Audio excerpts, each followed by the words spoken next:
नमस्कार, आप सभी लोगों का स्वागत है हमारे आज के खास प्रोग्राम में। प्रिय दर्शकों, आज के इस वीडियो के माध्यम से हम लोग चर्चा करेंगे पाठ संख्या 89 के बारे में।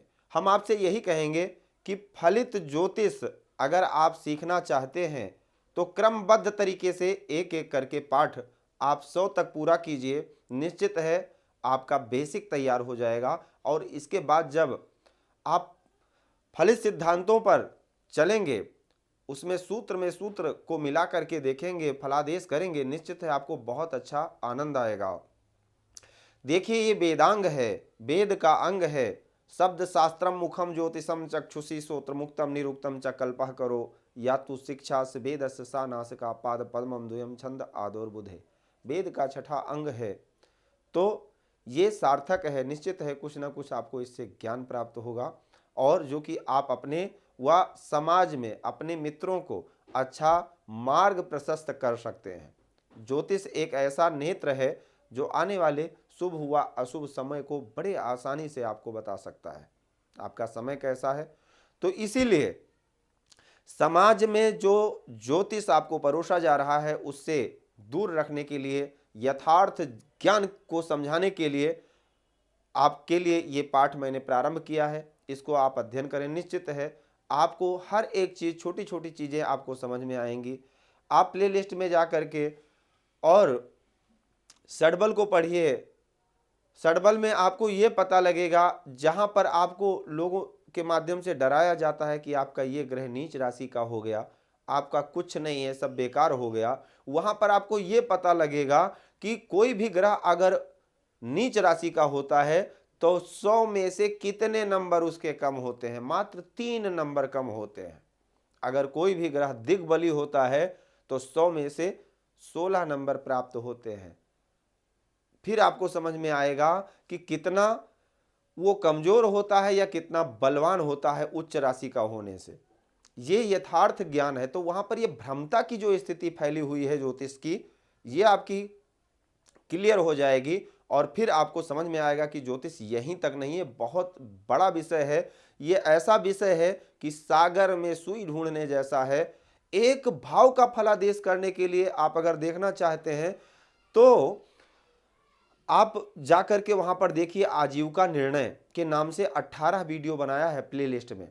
एक भाव का फलादेश करने के लिए, कर्म क्षेत्र का निर्धारित करने के लिए 18 वीडियो बने हुए हैं। आपका प्रश्न आपके मुख से निकलता नहीं है कि जवाब तत्क्षण आपको मिल जाता है।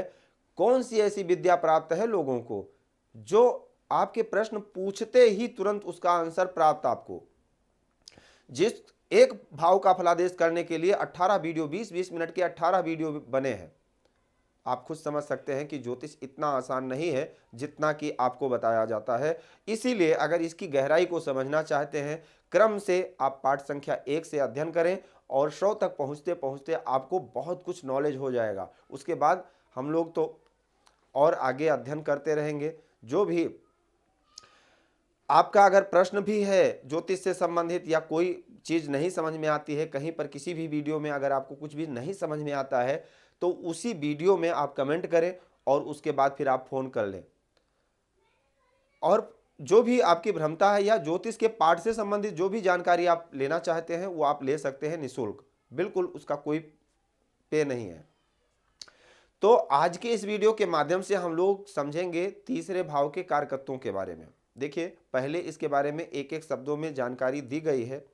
पहले भाव से तन का विचार करते हैं, दूसरे भाव से धन का विचार करते हैं, तीसरे भाव से पराक्रम का विचार करते हैं और क्या क्या समझते हैं तीसरे भाव से, क्योंकि बहुत सारे ऐसे प्रश्न हैं जो आएंगे आपके जीवन में और जब वो प्रश्न आपके सन्मुख आता है तो आप कैसे समझेंगे। कोई व्यक्ति ऐसे ही प्रश्न कर लेता है, मुझे स्वर्ग होगा कि नहीं होगा, तो क्या उसके लिए तीसरा भाव देखना है? बिल्कुल देखना है। क्यों देखना है? विस्तार से इसको समझना है। अगर सिपाही रैंक की तैयारी आप कर रहे हो तो उसके लिए कौन सा भाव देखा जाएगा? किस भाव को देखेंगे कि ये पद आपको प्राप्त हो सकता है या नहीं हो सकता है? तीसरे भाव को ही देखेंगे। क्यों देखेंगे? इस वीडियो के माध्यम से आप लोग समझेंगे। देखिए, तीसरा भाव, जन्म कुंडली का तीसरा भाव, जिस भाव से हम इन सारी चीजों का विचार करते हैं, जिसको पराक्रम भाव के नाम से जाना जाता है, जहां से हम अपने बल का विचार करते हैं। अब बल एक ऐसा शब्द है, बल एक ऐसा शब्द है कि इसमें बहुत सारी चीजें सिमट जाती हैं, बहुत सारे प्रश्नों का आंसर मिल जाता है। बल बल वो चाहे धन का बल हो, चाहे भाइयों का बल हो, चाहे आपकी सत्ता का बल हो, चाहे शारीरिक बल हो, चाहे परिवार का बल हो, चाहे समाज का बल हो, आपके नाम का बल हो, आदि इत्यादि बहुत प्रकार का बल होता है। तो एक शब्द में इसको बल भाव कहा जाता है। तीसरे स्थान से बल का विचार करते हैं। अरे बल होगा तभी तो हमको सिपाही में नौकरी मिलेगी। सिपाही में तो बलवान लोगों को ही लिया जाता है, जो कठिन से कठिन प्रतियोगी परीक्षाओं को पास करने के बाद जो निकलते हैं, वहां पर कठिन परीक्षाओं को भी देना पड़ता है। तो इसके लिए तीसरे भाव का देखना अनिवार्य हो जाता है, और तीसरे भाव से ही हमें यह पता लगेगा कि हमारा बल कितना है। तो तीसरे भाव से बल का विचार करते हैं, हमारे पास बल कितनी मात्रा में है। दूसरे नंबर पर छोटे भाई बहन का विचार।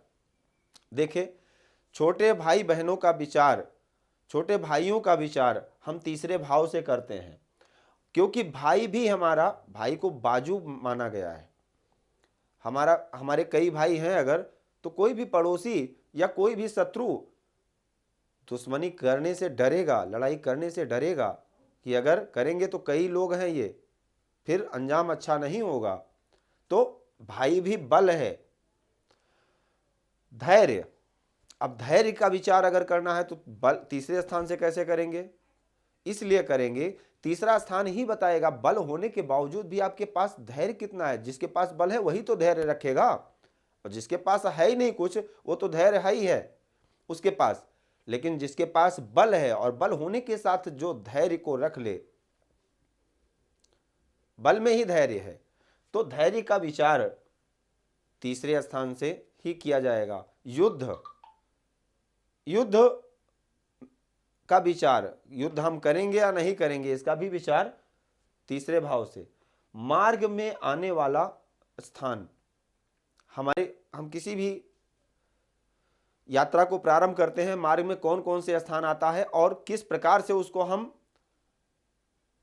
सुसज्जित करते हैं, या किस प्रकार से हम उससे बाहर निकलते हैं, ये हमारे बल के ऊपर निर्धारित करता है। अगर बाई चांस कोई परेशानी है, मान लीजिए हम घर से निकले और रास्ते में पुलिस ने पकड़ लिया, या कुछ भी ऐसी व्यवस्था डिस्टर्ब होती है, तो उसको हम क्या फोन करवा करके मैटर को सॉल्व करेंगे, या किस प्रकार से उसको हम कैसे निकल पाएंगे, वहां से उस परेशानी से कैसे निकलेंगे, ये मार्ग में आने वाली परेशानियों को भी दर्शाता है तीसरा भाव, कि हम वहां से कैसे निकल पाएंगे।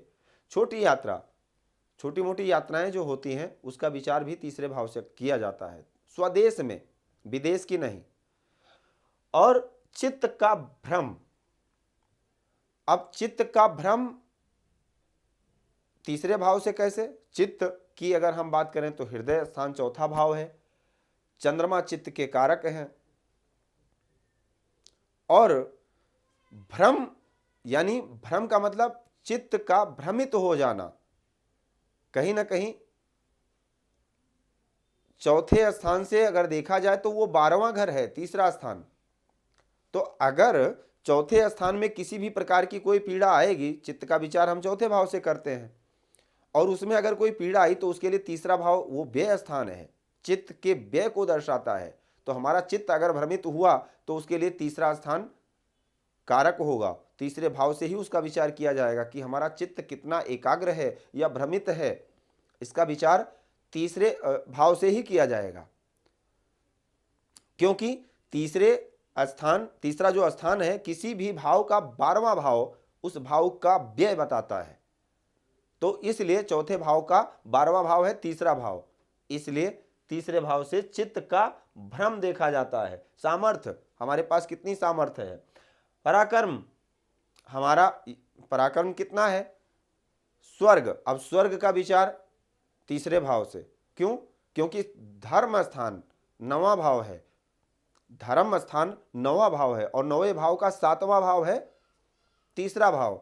तो हम जिस प्रकार से किसी भी भाव का पूरक उसका 7वां भाव होता है, तो हम धर्म किस प्रकार से कर रहे हैं उसका पूरक तो सप्तम भाव ही है, मतलब 9वें भाव का 7वां भाव। तो इसलिए वो ये दर्शाएगा कि हमको क्या मिलने वाला है। और दूसरी बात, अष्टम भाव मृत्यु को दर्शाता है और अष्टम से अष्टम है वो मृत्यु स्थान है, तीसरा भाव। स्वर्ग कब देखेंगे? जब मरेंगे। तो तीसरा स्थान कब क्या दर्शाएगा? स्वर्ग, यानी मरने के बाद की जो स्थिति है वो तीसरे भाव से ही देखी जाएगी।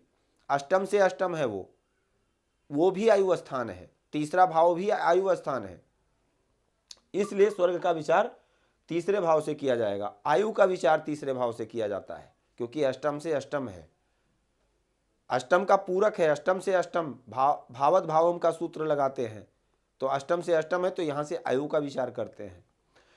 दूसरों को ताप पहुंचाना। अब आपके पास बल है तभी तो आप किसी को मार सकते हैं, किसी को मतलब अगर किसी ने कटुक शब्द बोला या आपका उपहास किया तो आपने तुरंत जड़ दिया। कब जड़ पाएंगे? जब आपके पास बल होगा। तो दूसरों को ताप पहुंचाना यानी कष्ट पहुंचाना। और